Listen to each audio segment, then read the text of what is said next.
when we weaken our prophetic stance as citizens of heaven and fail to distance ourselves from great moral evil in a presidential candidate or two, or anywhere else,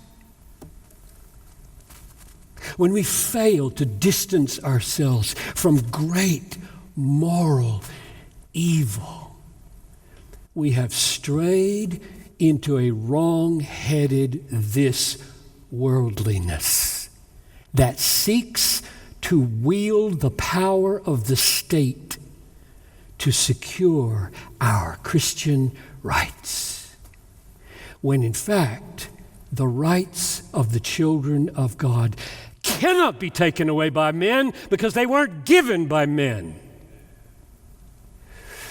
Our rights, our Christian rights, are to belong to Jesus, to stand justified before a holy God, to own everything and inherit everything, to love our enemies, to do good to those who persecute us, to return good for evil, to treasure Christ above all things, to live forever in overflowing joy in the presence of God. Those are our blood-bought rights. They cannot be secured by laws. They cannot be taken by courts.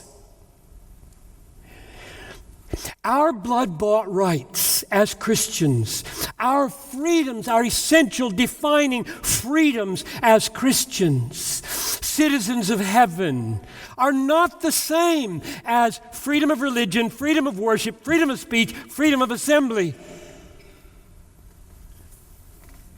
Christ didn't die for those in this age. He'll come with the sword one day and secure them. In this age, he didn't die for that. All those freedoms, precious as they are, I'm glad I can do what I'm doing here. Precious as they are, can be taken away, and nothing essential be lost from Christian freedom. Nothing. Therefore, another important, almost final sentence. When we seek to use the power of the state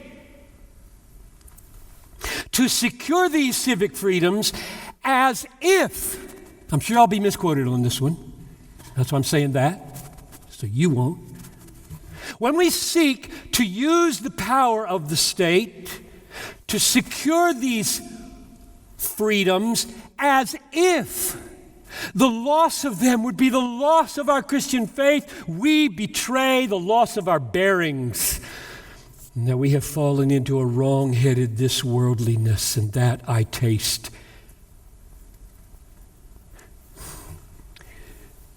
In many places.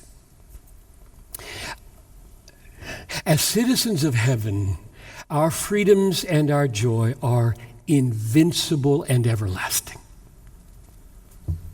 They cannot be taken from us, no matter what.